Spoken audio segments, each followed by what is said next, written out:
एक छोटा सा गांव था। इस गांव का नाम था सुंदरपुर। सुंदरपुर में एक बच्चा रहता था। उसका नाम था अर्जुन। अर्जुन बहुत मेहनती था। वह हमेशा दूसरों की मदद करता था। अर्जुन ईमानदार भी था। सब लोग अर्जुन को प्यार करते थे। गांव में ज्यादातर लोग किसान थे। वे कड़िड्डी मेहनत करते थे। फिर भी कई बार उन्हें खाने को नहीं मिलता था। गांव में एक भी स्कूल नहीं था। बच्चों को दूर जाना पड़ता था पढ़ाने के लिए। अर्जुन को अपने गांव वालों की परेशानी देखकर दुख होता था। वह उनकी मदद करना चाहता था। वह सोचता था, काश मैं कुछ कर सकता। एक दिन अर्जुन जंगल से गुजर रहा था। वह अपने गांव के पास के जंगल में अक्सर लकड़ी बीनने जाया करता था। उस दिन भी वह लकड़ी बीनने गया था। जंगल में चलते चलते वह गहरी सोच में डूबा हुआ था। तभी उसकी नजर एक चमकदार चीज पर पड़ी। वह चमक इतनी तेज थी कि अर्जुन की आंखें चौंधिया गईं। वह पास गया और उसे उठाया। उसे देखकर अर्जुन को बहुत आश्चर्य हुआ। वह एक छोटा सा संदूक था। संदूक बहुत ही सुंदर और आकर्षक था। संदूक लाल रंग का था और उस पर सुंदर नक्काशी थी। अर्जुन ने कभी ऐसा कुछ नहीं देखा था। अर्जुन ने संदूक को ध्यान से खोला। उसके मन में कई सवाल उठ रहे थे। जैसे ही उसने संदूक खोला, एक रोशनी निकली। अर्जुन हैरान रह गया। वह समझ नहीं पा रहा था कि यह क्या हो रहा है। रोशनी में एक सुंदर परी दिखाई दी। परी की सुंदरता ने अर्जुन को मंत्रमुग्ध कर दिया। परी ने मुस्कुराते हुए कहा, नमस्ते अर्जुन। उसकी आवाज बहुत ही मधुर थी। मैं इस जादुई संदूक की रक्षक हूं। अर्जुन को अपनी आंखों पर विश्वास नहीं हो रहा था। तुम्हें यह संदूक मिला है, इसलिए तुम्हें 3 इच्छाएं मिलती हैं। परी की बात सुनकर अर्जुन की खुशी का ठिकाना नहीं रहा। अर्जुन पहले तो डर गया। उसे समझ नहीं आ रहा था कि वह क्या मांगे। फिर उसने हिम्मत करके पूछा, 3 इच्छाएं? परी ने कहा, हाँ। उसकी आवाज में आत्मविश्वास था। तुम जो चाहो मांग सकते हो। परी ने उसे समझाया कि इच्छाएं बहुत कीमती होती हैं, लेकिन याद रखना, इच्छाएं सोच समझकर मांगना। अर्जुन ने परी की बात ध्यान से सुनी और सोच में पड़ गया। अर्जुन सोचने लगा। वह अपने जीवन के सबसे महत्वपूर्ण निर्णय के बारे में विचार कर रहा था। उसे समझ नहीं आ रहा था कि वह क्या मांगे। उसके पास 3 इच्छाएं थीं, लेकिन वह नहीं जानता था कि उन्हें कैसे उपयोग में लाए।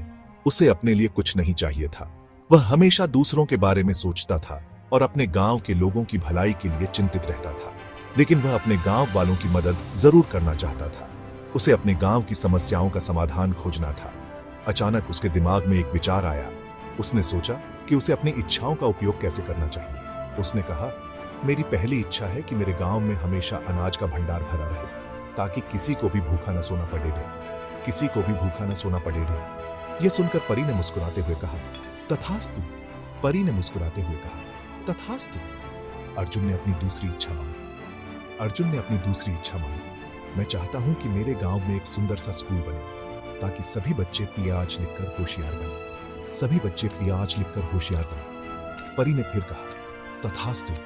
परी ने फिर कहा, तथास्तु। अब अर्जुन के पास बस एक ही इच्छा बची थी। अब अर्जुन के पास बस एक ही इच्छा बची थी। उसने सोचा, अब मैं क्या मांगूं?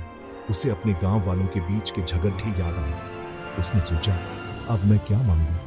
फिर उसे अपने गांव वालों के बीच के झगड़े याद आ गए। उसने कहा, मेरी आखिरी इच्छा है कि मेरे गांव में हमेशा प्रेम और भाईचारा बना रहे। फिर उसे अपने गांव वालों के बीच के झगड़े याद आ गए। उसने कहा, मेरी आखिरी इच्छा है कि मेरे गांव में हमेशा प्रेम और भाईचारा बना रहे। उसने कहा, मेरी आखिरी इच्छा है कि मेरे गांव में हमेशा प्रेम और भाईचारा बना रहे। सब लोग मिलजुल कर रहे और एक दूसरे की मदद करें। सब लोग मिलजुल कर रहे।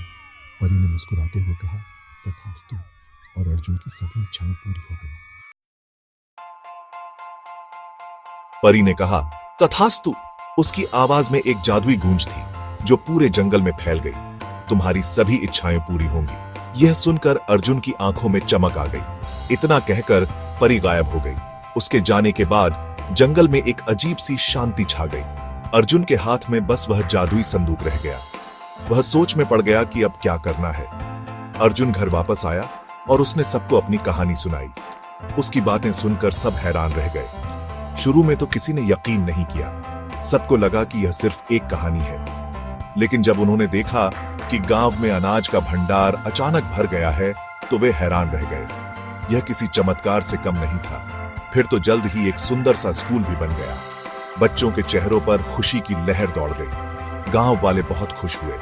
उन्होंने मिलकर इस खुशी का जश्न मनाया। सब लोग प्यार और भाईचारे से रहने लगे। गांव में एक नई ऊर्जा का संचार हो गया। अर्जुन ने अपनी तीनों इच्छाएं दूसरों की भलाई के लिए मांगी थी। उसकी सोच ने सबको प्रभावित किया, इसलिए उसे बहुत खुशी मिली। उसकी खुशी गांव के हर कोने में महसूस की जा सकती थी। वह हमेशा के लिए अपने गांव वालों का प्यारा अर्जुन बना रहा। उसकी कहानी ने सबके दिलों में जगह बना ली।